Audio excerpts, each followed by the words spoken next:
we have 575 tribes throughout our nation here. And how many people know that? How many people know there's 575 tribes?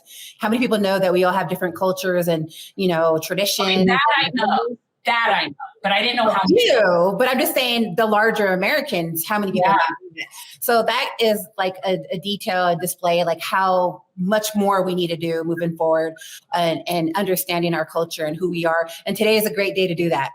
Yeah, I agree. Why do you think that there is such an adverse reaction, especially to Native culture? It really boggles my mind because of all the cultures that are represented in this country, our first natives are the ones who care about the environment more than anybody else. Even in red places, people. Yeah, and you would think at this point, it would just become painfully obvious after what just happened with Hurricane Ian, what happens with the wildfires in the western part of this country. It's getting to the point now where it should be scaring the living shit out of everybody. And I don't think it's near, unfortunately, we as Americans— The country's on fire. Yeah, we as Americans typically only get involved when it's literally at our doorstep. No, we get involved when it affects rich people.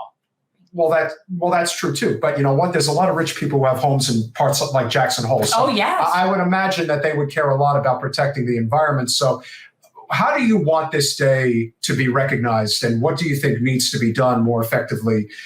Because I think messaging is also one of the what I would consider to be the shortcomings of a lot of the non-corporate people involved in politics who do not necessarily understand how to really reach people the right way. It's like if saying the Green New Deal doesn't work, but saying clean energy. I just put this to somebody very simply, living in a state like Wyoming. If you had a choice between a solar field or a hydraulic fracturing well in your backyard, which one are you picking? You're going to pick the solar field. I don't care who the hell you are. I don't care if you're Dick Cheney. We all know what you're going to say. So what do you want to see, and how do you see it being most effective in terms of messaging? I agree with you. And, Native Americans are naturally stewards of the earth and the climate.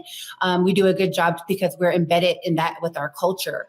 However, I think that what we see throughout the culture of our nation and our country is that Native Americans are discriminated against still in this day and age. Nobody wants to talk about racism. No one wants to talk about discrimination.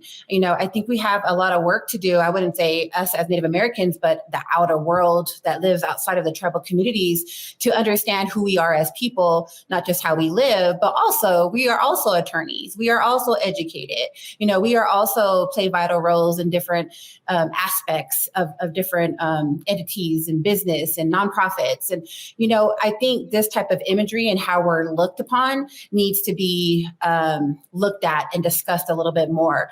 And when it comes to the environment, that's one of the things that I'm working on in my state on a state level is like most of the recreation and the conservation organizations and entities in my state, and I would just say even the Northern Plains region, they're all led and occupied by white persons.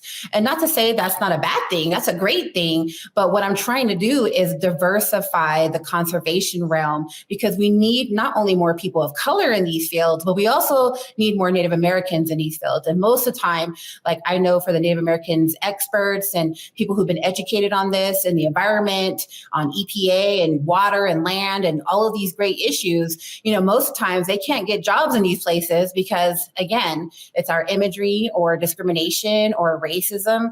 I've worked in different areas across the nation. I worked in the Pacific Southwest and Northwest and Southwest, out in California. I even did a lot of work on the East Coast as well. But I would tell you that the Northern Plains region, the Dakotas, the Montana, Wyoming, Nebraska region, it's like going back 100 years in time, where discrimination against Native Americans and, these job markets in these places were just not looked at, and we're not looked at the same. So I think a lot of that has to do with us not being in these fields of work.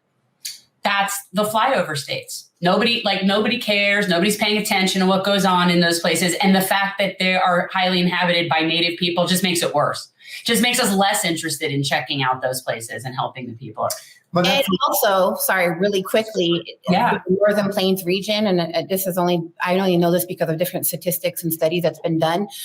the cases that come from missing, murdered Indigenous persons in the Northern Plains region are the less likely to be investigated and the less likely to be in any type of media compared to the Southwest, compared to the West or East Coast. So that is a huge contrast of why we have such an epidemic, especially in the Northern Plains region. I think also it's because it is so spread out in rural, and it is easier for people to sort of like never be seen again. It's not as condensed. It's so much more spread out. And then you have these, oil pipeline people coming in and moving out and all that transience. And it's like, it seems like it's really the perfect opportunity is you find people that are being ignored, and then so it's like, it's a perfect place for predators. Absolutely. I agree. For somebody that was pretty close to what was happening with the Dakota Access Pipeline, can you, kind of assess as to what it's like dealing with this significant problem? You see it from the GOP constantly. They want to talk about us needing to get away from Middle Eastern oil, and I agree with that. But their answer is, let's just drill the shit out of all the land in the northern and plains regions of this country, instead of saying, man, imagine how great it would be to have high-speed rail from Cheyenne to Salt Lake City. Just something like that. And I'm thinking, yeah, that's what we should be talking about. If you could talk about some of the things that could really benefit the Great Plains region of this country. I mean, to me, high-speed rail is just one of many. But I would think of all the places in the country, it would be the easiest to have high-speed rail. It's in a state like Wyoming. I agree. And also to add to that, Wyoming has always had a legacy of leading in the energy industry because of the oil, gas, and coal. I sympathize with the families who work in these industries because I have family that work in these industries, and I believe that transitional energy to renewable energies is not only the way of the state of Wyoming, but the way that we're moving towards in the country, but also globally. I mean, it's not about if it's going to happen. It's all about when it's going to happen. It's happening globally. And I think Wyoming is in a unique position where we can continue to lead in the energy industry by transitioning with a 3 to 5, 10, and 20-year plan to transition to this. Every year in our state, and I'm pretty sure in nearby states as well, the energy and the coal continues to decrease. And we continue to lose Wyomingites moving out of our state to find jobs and support their families. We shouldn't be losing Wyomingites. We should be keeping our families here in the state, but we should also think about our climate and our environment, especially for us in Wyoming, because our backyard, our mountains, our, things that we do outside and recreation, fishing. I mean, we have a big tourism enterprise here in the state of Wyoming. We should be working collectively to protect that. And we do that by transitioning to renewable energies. And not only does that provide jobs, but it also protects the environment. So it's a win-win. Thanks for watching. If you want to support our mission to transform politics into service, please like this video, subscribe, follow us on social media, and consider joining our Patreon, where you'll get early access to our interviews as well as other exclusive content.